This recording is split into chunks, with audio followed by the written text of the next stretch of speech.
SHMACKEMAGOB, everybody. Dr. FUKK here with somebody requested me donated to my PayPal. His name is Jason Huet, and he asked me to talk about the Tony Martin era Black Sabbath. Now, if you want to donate, want me to do something, right in the description below is my PayPal. Send me a little donation, I'll do it. Now, if you ask for something I don't know, I will send your money back. But, you know, yesterday I put up the track by track by the great Jackson Routing, who gave me a nice donation. Jason gave me a nice donation too. And he asked me to do the Tony Martin era Black Sabbath. Now, when he said that, I was like, oh, I'd gladly talk about that because I love the Tony Martin era Black Sabbath. I'm a huge fan of it. And I would love to talk about it. Now, I've been listening to these 4 albums. Is it 4? 1, 2, 3, 4, right? 5 albums. I've been listening to them for about a week. Every day I've been playing one, and I've thoroughly enjoyed it. And also today, before I started this video, I sat down and watched my reviews on these albums that I did on my Eternal Idols channel to get reacquainted and see if I feel the same way I did back in 2011 when I made those videos as I do now. And in most cases I do feel the same, but there's some songs I feel different about. There's one album coming up that the Tire album, my favorite song off it back then is no longer my favorite song. It's something else. And but before I go into each album, I want to say, you know, how grossly underrated Tony Martin is.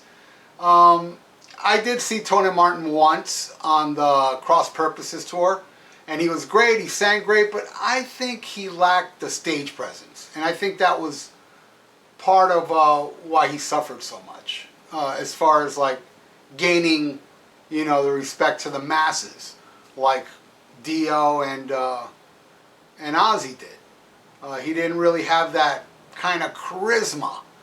And also another thing I want to bring up, I just discovered somebody last week on YouTube. I was in a Black Sabbath Never Say Die kick. I've been playing that quite a bit, and I wanted to see people review it. So the first person I saw was these 2 guys from England. I ain't going to promote them. No offense, but they did nothing for me. It bored the hell out of me, actually. And so then I found another guy, and I was not expecting much, so I clicked on, his name is Mountaintop 9. So I clicked on his thing. He did one of Technical Ecstasy and Never Say Die together. And I watched that, and oh my God, I love the guy. I started binge watching his videos, but one thing I did not click on is he did all the Tony Martin albums reviews, or some of them. And I refused to click on it because I did not want it to influence me on what I feel about these albums. But in some of those Black Sabbath reviews I did see, he praises. The guy loves the Tony Martin era. And I think anybody that loves the Tony Martin era is fucking okay with me, because a lot of people just don't like it. And the Dio comparison, I can understand a little bit, but also it baffles me. Because musically, yeah, it kind of sounds like the Dio era. His vocals at time is kind of majestic like Ronnie James Dio, but he hits way high. I mean, he hits some high notes that Dio could never hit. But saying that, you know, I prefer Dio as a singer. High notes don't mean shit. You know, I mean, to me, Dio, you know, is one of the greatest singers ever. And not taking nothing away from Tony Martin. As you see, I will be swinging off his nuts through this whole episode. But, you know, Dio is one of a kind. But Tony Martin's awesome. Tony Martin is awesome. So let's start with the first one. This is the Eternal Idols. This is my favorite one, the first one that he did. Now, he went on to sing much more powerful in the upcoming albums. But I just love this album. This album was already written and done. As I got right here to show you, I have the deluxe edition of the Eternal Idols, which the bonus disc is the demos that Ray Gillen did. So Tony Martin went in and pretty much sang it exactly like Ray Gillen did. I know a lot of people say, oh, I like the Ray Gillen demos more. I don't. I love them. And when I was looking at my reviews before, I said I liked Ray Gillen more as a singer than Tony Martin. I feel differently now. I feel they're equal. I really do. I really do feel, I don't feel one's over the other. But Tony Martin did a hell of a job recreating what Ray Gillen did. And this album is fantastic. Now, I wasn't, you know, when I talked about this album in my review, I said I wasn't too big on Hard Life to Love and Born to Lose. Those were the two songs that I was like, eh. I still feel they're my least favorites on this album, but I do like those songs way more than I did then, because they're actually really good songs. I wasn't too kind to it on the reviews, and I feel differently about it, but I still do put them at the bottom. In the review, I said Eternal Idol was my favorite song off this album. I don't know if I stick by that anymore. I think I like Glory Ride and Ancient Warrior more. Ancient Warrior, the second track on this album, was never played live. I absolutely love that song. And Glory Ride is so epic. The Shining rules. Nightmare is awesome. Lost Forever is so heavy and fast. And the Eternal Idol's probably knocked down to my third favorite. Eternal Idol is kind of like the song Black Sabbath, but an 80s version. This is an amazing record.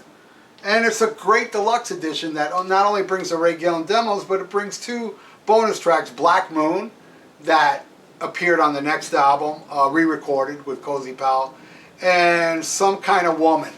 Bob Daisley had a lot to do with the writing on this album, but I think he did play bass on this. I can't see the credits. Well, my reviews is on the Eternal Idol channel where I go more in depth, but they will be up on this channel because each month I'm bringing one of those Black Sabbath reviews here every month. So it'll eventually be up on here. For those too lazy to go check out my Eternal Idol channel, just sit tight. It'll be up in about a year. Fantastic. My favorite Tony Martin era album is really the one that he didn't really have or any input in. I also want to bring up the fact that Scarlet Pimpernel is a little acoustic instrumental on this album that I could be wrong, but I think it's the first instrumental acoustic Tony's done since Fluff. Correct me if I'm wrong. I may be wrong on that, but I think so. Fantastic album. Absolutely love Eternal Idols. And look, I'm wearing a shirt. And for you, Jason, I put on my Black Sabbath cross to give me extra power to make you proud that you donated for this episode. So I hope I do a damn good job. We're only on album 1. I hope you're satisfied so far. Okay, the next album is Headless Cross. Most people point at this one as the best album with Tony Martin, and honestly, I can't blame them because it's a fantastic album. To me, it's my third favorite. Yes, Eternal Idol's #1 and one coming up is my second favorite. But this is a fantastic album. Cozy Powell joined Tony to do this, and all these albums, starting because this is the first one on EMI, are out of print. I know I saw recently some guy write on Facebook saying, "What's wrong with Tony Iommi? Why won't he release these albums?" I think it's not Tony Iommi. I think it's IRS Records. They own the rights to these, and I think they're the ones stopping this from, being, done again, but or repressed. Fantastic album, though. I mean, here Tony Martin now has input. I think his voice is much stronger on here. Headless Cross, he hits those highs. Devil and Daughter, he hits those real highs. I heard, and I didn't bring this up on my review that I watched today. The song Devil and Daughter is supposed to be called Devil's Daughter, but at the same time, Ozzy released No Rest for the Wicked, which has a song called Devil's Daughter, so they changed the name. That's what I heard. Also, I heard Geezer Butler wanted to rejoin for this album, but he was with Ozzy at the time, so I guess he couldn't do it. When Death Calls is fantastic. I think either When Death Calls or Kill in the Spirit World, one of those two I said in my review, is my favorite song off this album. I changed my mind now. I still love those albums, and now I can't remember. I think it's When Death Calls is Brian May is the only guitar player to be on a Black Sabbath album other than Tony Iommi. Though there is a rumor that a guitar great is on this one, but that's a rumor. Call the Wild, in the review, I really bashed it. I said it wasn't good, I didn't like it at all. And listening to it this past month, I still stick by that. I just don't like that song. But it's the only clunker on here. Black Moon is like I said, was a B-side on Eternal Idol. They re-recorded it with Cozy Powell, and it's my favorite track on here. It's so much better on here. But, you know what? It's tied for my favorite track, because my other favorite is the final track, Nightwing. Anybody out there that doubts Tony Martin, you need to listen to Nightwing. And tell me if that guy does not have an amazing voice. Absolutely love Headless Cross. Even though it's my third favorite, I love this album. I think it's awesome and a fan favorite. Anybody that likes the Tony Martin stuff pointed this one as their best. What else to say about this? I just love it, man. Tony Iommi and Cozy Powell did produce this album, and it's fucking awesome. Love Headless Cross. Okay, the next album is Tear. This is my second favorite Tony Martin album. Love it. I think he even comes more of his own in this album. Singing is just so amazing. I like the songwriting on here more. I think it's a more epic album. It's just, and in my review I said my favorite song on here was the first song, I Knew Monday, or I Know Monday, I don't know if I'm pronouncing it right. I don't feel that way anymore, but you know, I'd say it's a close second. But The Lawmakers, Fast and Furious, I love that song. Jerusalem's awesome, the vocals, kind of like, I don't know, parametal-ish, you know. Sabbath Stones, now that is my favorite track now on this album. And what else we got here? Then we have kind of like a three songs kind of into one. We have the Battle of Tear, Orden's Court, and Valhalla. Amazing, just amazing performances, amazing singing. Feels Good to Me is the single and the video from this, and it's my least favorite song on the album. I won't say it's terrible. I think I did say it was terrible. I think I said I didn't like it. But listening to this, you know, I feel like, man, Tony sounds so good on it. Both Tonys. Great melodic solo from Tony Iommi in the middle. You know, it's a ballad, but I kind of don't still feel it doesn't fit on here, but it is a good song. I did warm up to it way more than I did when I did the review, because these reviews I did were back in 2011. You know, close to 9 years ago. And Heaven in Black is the final track that's really, really good. Now the bonus tracks on Tear are, it's just like an edit, I think, for Feels Good to Me, and a couple of live tracks. And I forgot to bring up that this has bonus tracks as well.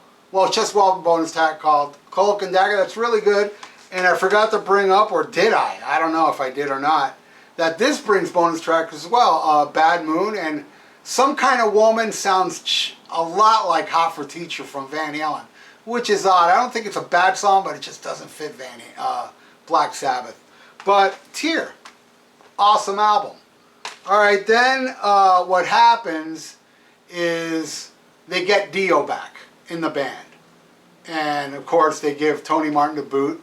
Dio's in the band with Cozy Powell, then Cozy, I believe he had fell from a horse or something, messed up his leg, so they got Vinny Appice back in the band. But Dio was so frustrated, he left the band, and they brought Tony Martin back to do the Dehumanizer album. But then Dio wanted back, and they gave Tony the boot. I mean, that's fucked up. But, you know, hey, man, reality is Dio has more of, stature. And, it would work. They knew they were going to have a better chance of doing something amazing with Dio and get back, where Dehumanizer, as much as I worship that album, was criminally ignored.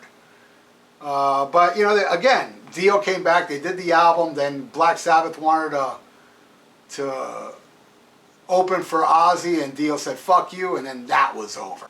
I also forgot to mention that Neil Murray, who joined Black Sabbath during the Headless Cross tour, is on this album, and he was from Whitesnake and I guess some other bands I can't think of. So then they brought Tony Martin back, and Geezer came back. Geezer was on Dehumanizer, so Geezer stayed, but I guess maybe Cozy Powell's leg wasn't healed yet, or whatever reason, they brought in Bobby Rondinelli from Rainbow during Difficult to Cure and Straight Between the Eyes. Great drummer.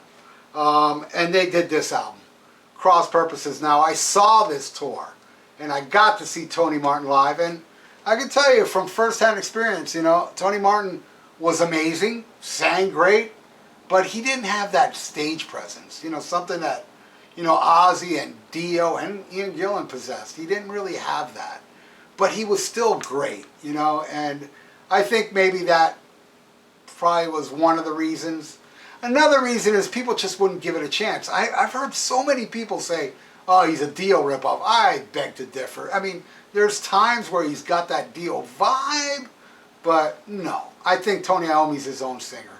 But this is a really good album, though I feel like Tony Martin's voice is not as strong as it was in the past two albums, but it is he sounds great. He just doesn't really hit those highs, but again, this album's got some great stuff. Like Eyewitness is awesome. Cross of Thorns is really cool. Psychophobia is very heavy. Man, that riff. I mean, how does Iommi do it? So many killer riffs. Virtual Death is very, very Alice in Chains.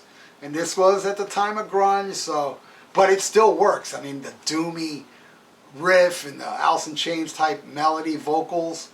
And, come on, Alice in Chains, Soundgarden, they all, worship Sabbath. So fuck it. Let them borrow a little bit. Macro Deception's okay. Dying for Love's Back to Eden's pretty good. Hand That Rocks the Cradle I really like. Wasn't too crazy about the intro. Cardinal Sins, can't remember much about that. I mean, it comes and goes every time I listen to it. It doesn't really grab me. And the final track on here, Evil Eye. I love that song. That song's amazing. Probably my favorite on here with Crown of Thorns is Evil Eye. Now, the rumor about the song Evil Eye is that it was written by Eddie Van Halen, and Eddie actually played on it, but he didn't want no credit because he didn't want record company weasels to be involved. Eddie and Tony Iommi are great friends. So that is the rumor. Evil Eye is actually Eddie Van Halen written song. Great stuff. And what's really cool is the bonus track is What's the Use, which I would put over a lot of these songs. So it's kind of a shame that didn't make this album. But I love Cross Purposes. It is a great album. I would put it after Headless Cross as my fourth favorite Black Sabbath album with Tony Martin. And now it's time for a wardrobe change. Voila, I'm wearing a Forbidden shirt. Black Sabbath Forbidden, which is the last album with Tony Martin. By this time, Tony owed IRS another album. The Ready in the Horizon was the Ozzy reunion. He knew it was going to happen, but he had contractual obligations. He had to give them one last Black Sabbath album. And this one's it, Forbidden, which is a radio promo that I used to do a radio show in WVUM and the University of Miami. This album is my least favorite of the Tony Martin stuff. Still don't love it, but you know what? I like it way more than the review I did in 2011, which I watched today. And some of those songs that I bashed, I listen to them now, and I still don't think they're great, but I think they're way better than I thought back then. Now, this album's weird. I mean, again, Tony Martin, before this album was done, he was hearing rumblings that they were going to replace him with Ice-T. That was the rumor. And he didn't know where he stood. He already felt the wrath during the Dehumanizer era. You know, they invited him in, they threw him out again, then they invited him in back again when they kicked him out of the band like 3 times. So during this one, he was very skeptical because, shit, are they going to bring Ice-T in? But in the end, Ice-T opted not to do it, and he recommended his guitar player in Body Count, Ernie C, to produce this album, and he did. And I think this album suffers a lot. The first track, Illusion of Power, is just not a good song. And Ice-T appears on it. And just a little section, if you blink, you'll miss him. But still, it doesn't matter if Ice-T was on it or not. And I like Ice-T. I like, you know, I liked his, I even liked some of his rap albums, like OG, I thought was pretty damn good. And the one before it with the guns, it was okay. I like Body Count. I mean, the first Body Count's great. A couple of those Body Counts after were not that good, but those last two, Manslaughter and whatever the last one was called, was good stuff.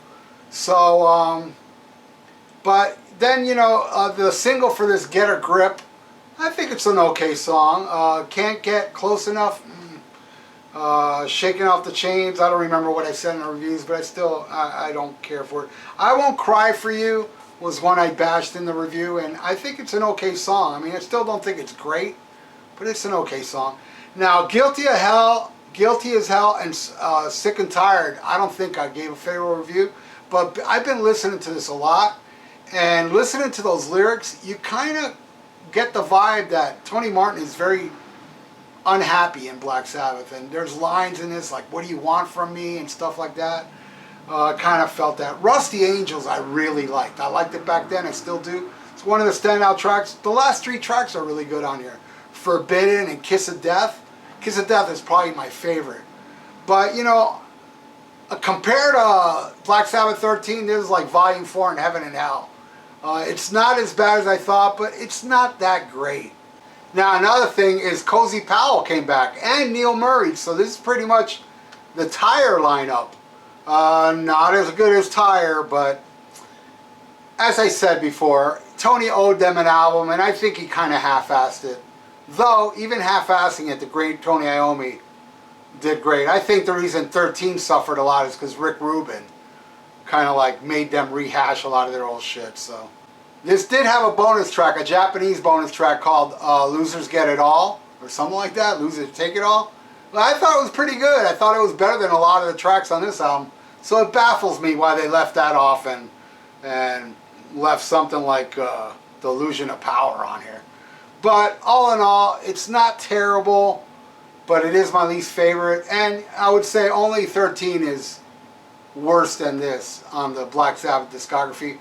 But it's not bad. Especially, I feel different about it than my 2011 review, where the songs I hated back then, I don't hate them anymore. I still don't think they're great songs, but they were unfairly judged by me back then. I thought they're decent tunes.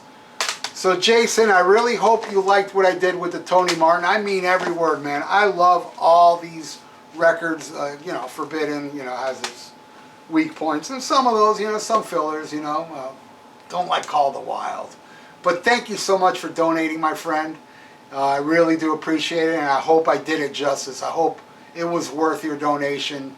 I really do. And anybody that wants to donate, do what Jason did. If you want to donate and then write in PayPal what you want me to do. And if I know it, if I feel it, I will do it. Anyway, thank you so much for watching, and especially thank you, Jason. So till next time, my friends, SHMACKEMAGOB.